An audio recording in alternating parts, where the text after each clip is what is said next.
Queridos, com muita alegria quero saudá-los com a paz do Senhor. Quero louvar a Deus. Torne os nossos assentos, por gentileza. Quero agradecer a Deus pelos 110 anos da Assembleia de Deus no Brasil, a qual faço parte com muita alegria. Quero agradecer o nosso pastor presidente, José Wellington Bezerra Júnior, na pessoa do pastor Percy. Quero agradecer a credibilidade, o carinho, como também irmã Rose, a pessoa da irmã Lídia, que Deus recompense-os. Agradeço ao meu pastor, presidente, pastor reverendo José Orisvaldo, com a sua muito digna esposa, minha irmã, nossa irmã, doutora Edilvânia Nicásio, este casal que tem cuidado da minha vida, da minha família, que tem orado por mim e me ensinado a viver. Pastor José Carlos, nosso pastor presidente da UMADEN, e em nome dele eu quero agradecer a Deus pela vida de todos os demais pastores aqui presentes, e como também as autoridades políticas aqui presentes. Quero, na pessoa do pastor Virgínio, reverenciar como Sua Excelência, senhor senador, agradecer a Deus pela vida de todas as autoridades políticas aqui presentes. Queridos, a Bíblia diz que quando Jesus, o Mestre, estava presente, os seus discípulos não sabiam orar, não expulsavam o demônio, não curava ninguém, e ele só tinha o direito, quando a coisa apertava, de dizer: Mestre, socorre-me. E nesta noite o meu mestre estará aqui, meu mestre José Orisvaldo, reverendo, socorra-me. Esta honra é do Senhor, não é minha. Socorra-me. Por gentileza, quero lhe oferecer um versículo. Disse Jesus: toma a tua cruz e segue. Quando o mestre dizia assim, o vento acalmava, né? Queridos, eu sei das restrições. Quero pedir a vossa paciência, não passarei. Porém, seria incompreensível da minha parte não dizer alguma coisa numa data tão especial e uma honra diante de homens do quais não sou merecedor de estar. Por isso eu quero ler na segunda epístola de Paulo aos Coríntios, quando Paulo escreve defendendo a sua chamada, dizendo, capítulo 11, os 2 primeiros versículos. Eu estou usando a NVI. Espero que vocês suportem um pouco da minha insensatez. Sim, por favor, sejam pacientes comigo. O zelo que tenho por vocês é um zelo que vem de Deus. Eu os prometi a um único marido, Cristo, querendo apresentá-los a Ele como uma virgem pura. Queridos, quando nós observamos esse texto, falando do contexto da igreja, precisamos ler e voltar ao contexto histórico da preocupação de Deus com a pureza do seu povo. O livro de Número, capítulo 3, vai dizer, a partir do versículo 5 a 7, que Deus autoriza ou manda Moisés chamar toda a tribo de Levi e apresentá-la a Arão, para que eles o servissem no trabalho do tabernáculo, com um objetivo: a igreja, o povo de Israel, a comunidade. Então a tribo de Levi, como sacerdote, foi levantada, foi organizada por Deus para cuidar do sagrado, para manter Israel puro através das suas orientações. Quando nós observamos, os irmãos observam que a partir daí os sacerdotes protagonizam. Todas as outras tribos podiam enriquecer, empreender, cultivar, mas a tribo de Levi só tinha uma herança, que era o Senhor. O seu objetivo era apresentar Israel puro diante de Deus. Portanto, uma vez por ano, este sumo sacerdote adentrava, rompia o véu do tabernáculo para interceder como intermediário pela pureza de Israel. Com o passar do tempo, os irmãos percebam que a arca era o orgulho de Israel. A arca era um símbolo do que viria pela frente. Então, este passar do tempo, a ponto de que no período de Eli, esta pureza já não era visível por conta da corrupção que adentrou por meio dos seus filhos.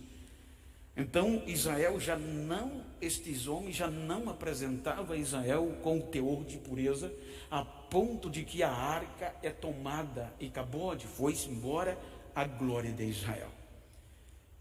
Com o advento de Samuel, o mau testemunho sacerdotal de seus filhos fez com que o povo abdicasse ducos e viesse a optar pela monarquia. Então a monarquia vem. Quando a monarquia vem, nós percebemos que agora Israel como um todo, então os reis protagonizam, o protagonismo vem para os reis, o chefe militar e oficial de Israel. Os sacerdotes agora serviam ao rei.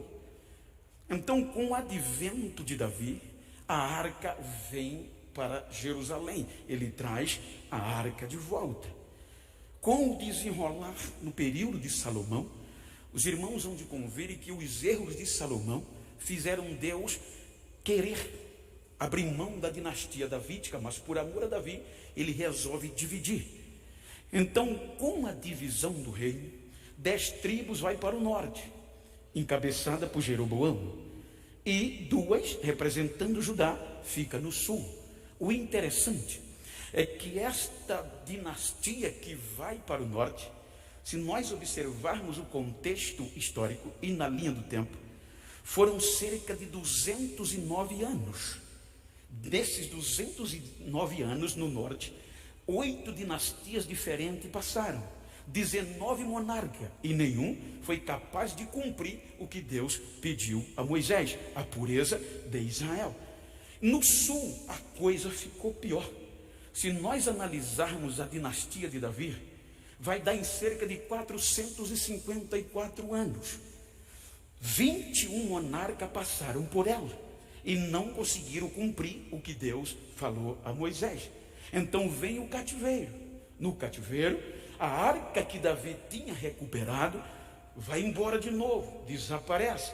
O glamour do templo de Salomão é acabado. O ouro, a prata, tudo vai por terra. E isso implica dizer que Israel se tornou impuro, a ponto de Deus trazer juízo por conta da impureza. 70 anos pós o cativeiro, este povo volta. Agora já não vem mais a monarquia. Os sacerdotes voltam a protagonizar a história. Então, quando eles voltam sem arca, sem glamour, aí chegam em Jerusalém só a miséria.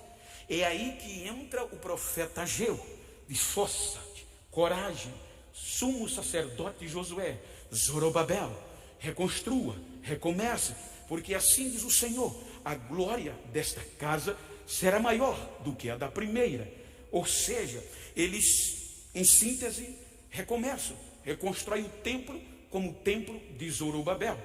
Anos se passam, cerca de 120 anos se passam.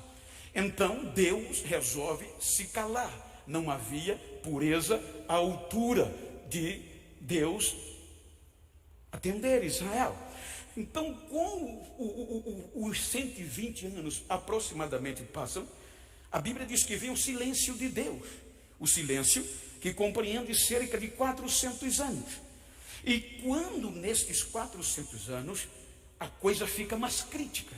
Estes homens que foram escolhidos através dos tempos para manter Israel puro, não havia mais capacidade. Então Deus silencia, não usa profeta, não usa mais Urim, não dá visão, não dá sonhos, silencia. 400 anos vão passando, Aí Deus resolve quebrar o silêncio. E como Deus quebra o silêncio? É que Lucas capítulo 2 vai dizer que num dia comum, para se cumprir o que estava na lei, um casal, Êxodo 13 diz, salvo engano, e Levi está ali, ele diz que havia um contexto, quando nascia um filho, menino ou menina, a oferta era um cordeiro, um par de rolinha e pombos. Mas se a família não tivesse recurso para o cordeiro, servia, se fosse pobre, um par de rolinha e um par de pombo. Então, quando tudo parecia perdido, Israel já não era tão puro para se apresentar diante de Deus. Aí Deus quebra o silêncio.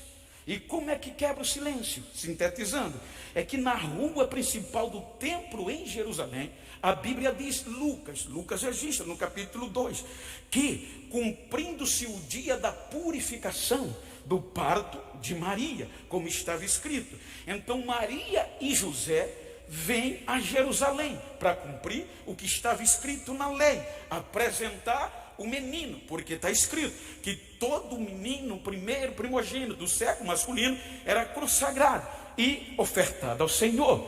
Então vem aquele casal pobre, e aquele casal pobre vem na mão, no braço, no colo de Maria, a arca, e agora a arca vem lá, e Israel não reconhece. Ela vem trazendo a arca de volta para o templo. Então ninguém atenta para isso, porque esta arca não vinha coberta de ouro, nem de prata, era madeira, a simplicidade humana, mas vinha no colo de Maria. Quando eles entram no templo, aí Lucas diz que a glória que Ageu profetizou estava entrando de novo. O ouro do passado já não era a altura, porque a arca do passado era símbolo, agora entra o original, a verdadeira glória.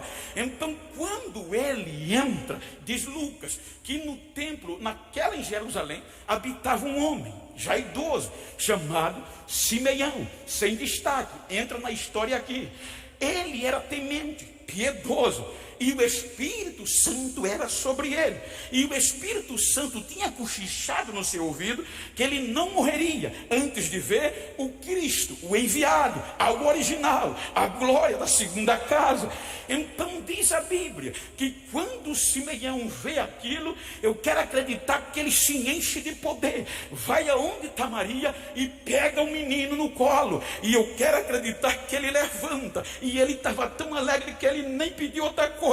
Senhor, agora pode me levar, agora eu posso morrer, Senhor, porque os meus olhos viram a tua consolação para com Israel. E começava a profetizar, a arca entra no templo de novo, e o povo, Israel, não percebe, porque não tinha ouro, não tinha prata, não tinha grambu, era madeira, era simples, e eles fazem tudo que não podia se fazer com a arca. Agora eles rejeitam a arca, eles batem na arca, eles cospem na arca, e eles crucificam a arca, a verdadeira glória. Só que quando Jesus ressuscita, então aqui está o segredo. Veja que ele havia escolhido 12 homens, sem linhagem, sem característica, chamado discípulos, aprendiz.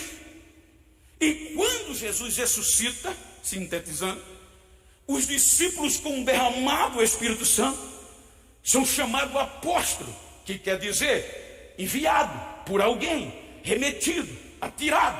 Então eles são enviados como Jesus. Agora já não são mais discípulos, são apóstolos, já não são mais aprendizes, são ensinadores. Então eles vão pôr em prática o que no ministério Jesus ensinou, a pureza da igreja. Vejam que o ministério de Jesus foi a pureza da sua igreja. A igreja era o segredo, era noiva, a ponto que vem à tona o que Lucas fala em Atos, o que ele conta no ministério, o que Mateus registra.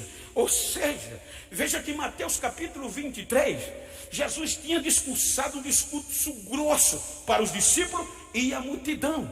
E o discurso de Jesus foi dizendo, na cadeira de Moisés, veja que ele volta para a lei, na cadeira de Moisés estão sentados os escribas, os mestres da lei e os fariseus.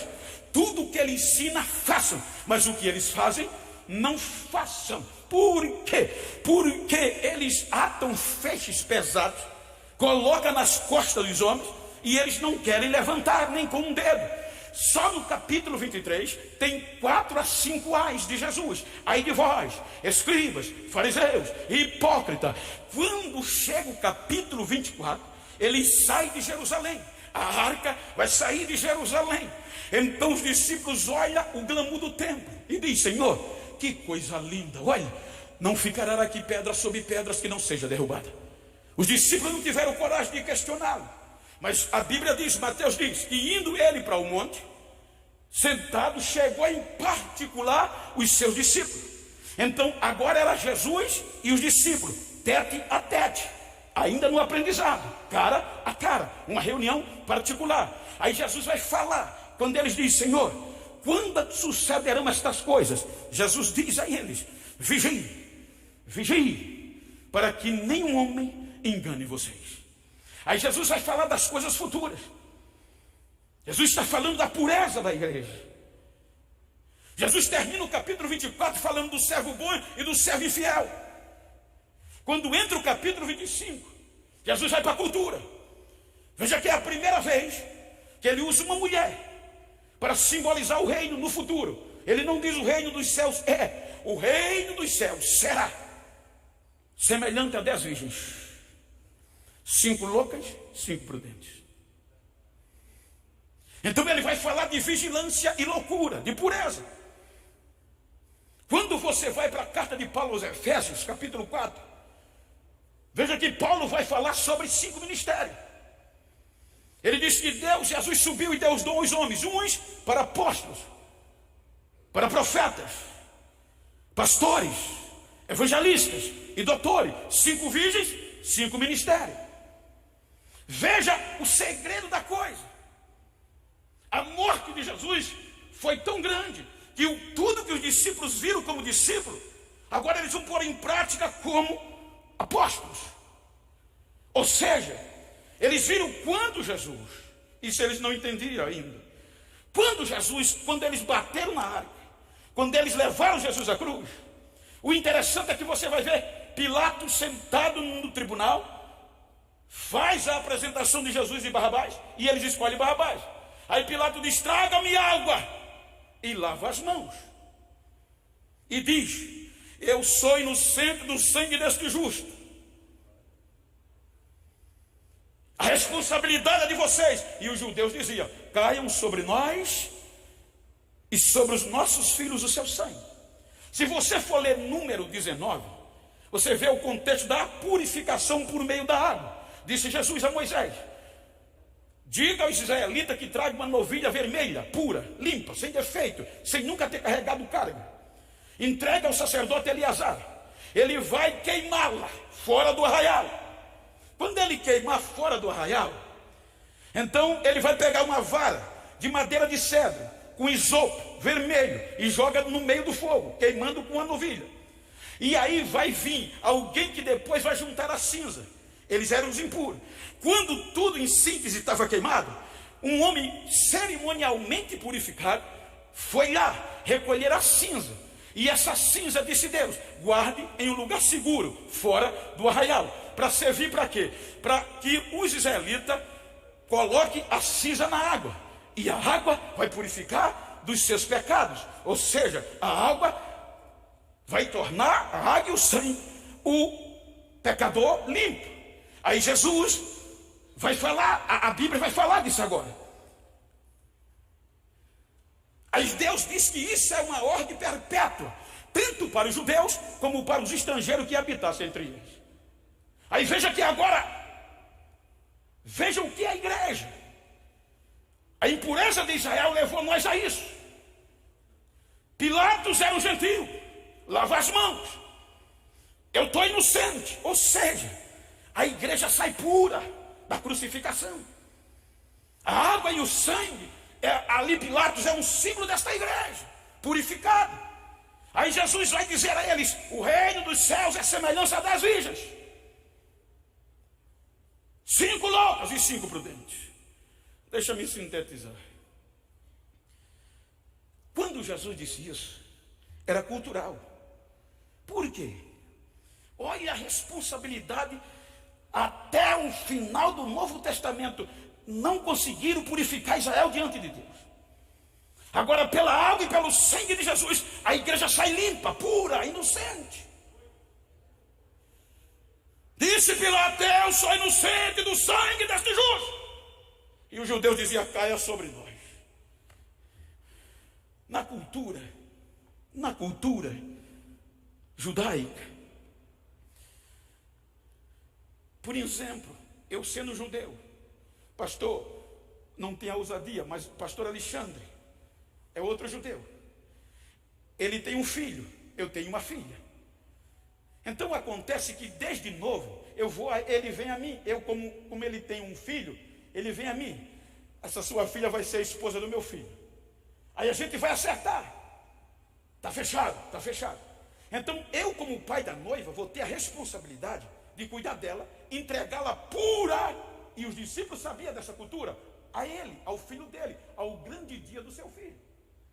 Então eu pegava agora a minha filha, e tudo que a minha filha ia fazendo de errado, eu dizia: a família do Alexandre não gosta disso. A família do seu futuro marido não gosta disso. Então a minha responsabilidade era investir. Por isso que uma virgem, na maioria das vezes, não anda só. Para a festa, ela não vai só na cultura. Ela tem que estar acompanhada. Porque o meu dever é cuidar dela e entregar ela pura diante do grande dia do filho do Alexandre, como se fosse judeu. Então agora vem a questão. Ele, o pai, como pai do noivo, ele ia investir para me recompensar, e recompensar a noiva e a família. E a minha tarefa era me preparar, custe o que custasse, para entregá-la virgem e pura a ele, ao filho dele, na núpcia. Então quando chegava o dia do encontro da núpcia, quando chegava o grande dia do filho dele, era a hora do matrimônio. Ele, como pai do noivo, pegava 5 moedas de ouro, legítimo e puro, e dava à minha filha, em gratidão pela pureza dela. Ele pegava o dote e dava a mim, um pagamento caro, me recompensando pelo trabalho que eu fiz, em mantê-la pura ao grande dia do seu Senhor. A minha esposa ganhava presente, todos envolvidos na pureza da noiva eram galardoados. E eu levava ela no dia do banquete. Aleluia. E o banquete estava preparado. O pai do noivo investia muito. Só que agora as testemunhas das minhas filhas não era para assinar o contrato, era para periciá-la a perícia. Quando ela entrava na sala, na primeira noite de núpcia, não era prazer de lua de mel, era perícia. Ela não tinha direito de entrar com um alfinete, tinha que entrar pura, vestes brancas, lençol, cortina, tudo periciado pelas testemunhas dela. O banquete começava, a bandeira subia a meio mastro, porque só ia continuar o banquete se a notícia da purificação chegasse. Começava o banquete, muito investimento, bandeira meio mastro. Primeira relação, ela saía com o noivo, com o marido, e a perita, as testemunhas entravam, pegavam o lençol e levava para a sala da perícia, que demorava 3 dias. Quando a pureza era rompida, um líquido saía. Aquele líquido saía uma cor original. Elas esperavam o primeiro dia. No segundo dia, escurecia a quase preto. Se ela fosse pura, no terceiro dia, voltava a cor do primeiro dia. Aí as testemunhas mandavam avisar o pai do noivo: pode continuar o banquete, que há pureza. Aí o banquete rolava de 7 para dentro. A festa rolava porque havia pureza. Havia pureza. O banquete rolava até 7 ou mais dias, rolando por conta da pureza. Aí a partir daí, Neste banquete, o pai, todos envolvidos, era galardoado de novo, porque guardaram a pureza. Porque apresentaram a ela, ao filho do pai, pura. Mas aí acontecia que algumas não guardavam a pureza e se perdia antes do tempo. Aí dizia o pai: eu me perdi. Aí o pai ficava triste porque a notícia vazando, ninguém casava mais com ninguém daquela família. Porque se ele não podia cuidar de uma filha, como ele queria cuidar de outras? Era vergonha pura e muitos iam embora da cidade. E muitos lá compravam laudo por dinheiro, para quando voltar para a cidade, ter garantia médica que a filha era virgem. Então ela voltava com laudo de virgem, periciada pelo médico. Andava como virgem, sentava como virgem, pregava como virgem. Mas o laudo não dava garantia de banquete. O que dava era o lençol. Era a cor mudada no dia original. Então você veja o quanta responsabilidade é para manter uma igreja pura durante anos. Por isso que quando Paulo escreve a Coríntios, a uma igreja gentia, ele é bem taxativo. Os Coríntios, no capítulo 10, estava dizendo, Paulo, que quando a primeira carta foi muito dura, aí alguns falsos mestres diziam, ele tem duas caras, é um pastor de dois comportamentos. Quando está aqui, é amoroso, mas de longe é outra coisa. Aí Paulo fica irado. Esses mestres queriam macular a Paulo e seu chamado. Paulo tem dois comportamentos. Aí Paulo escreve a segunda carta defendendo o seu ministério. Tenham paciência comigo. Às vezes havia insensatez, eu cometo até loucura, mas porque eu tenho zelo de vocês. E o zelo que eu tenho de vocês é zelo de Deus, porque eu prometi a vocês um único marido, Cristo. E eu prometi a Ele entregar vocês pura diante dEle, como uma virgem pura. Então olha para quem está ao teu lado e diga, se depender de mim. Fala com vida, diga, se depender de mim. Avisa o pai do noivo que pode continuar o banquete.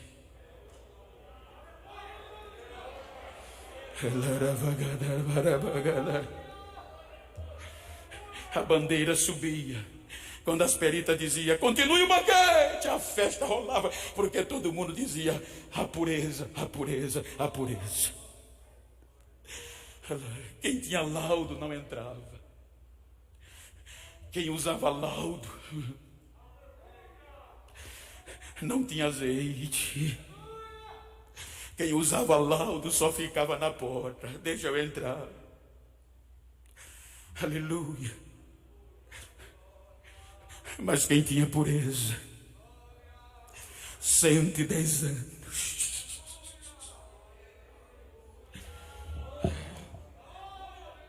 Cento e 10 anos, pastores. Eu louvo a Deus pelas vossas vidas e coragem. Muitas vezes a gente não quer entender os senhores. A gente murmura. Mas é porque vocês se comprometeram com Ele de nos entregar puro. 110 anos. Vai ter festa. Faz comigo assim, faz assim, ó, só para lá celebrar. A bandeira está subindo, a bandeira está subindo. E quando a bandeira sobe,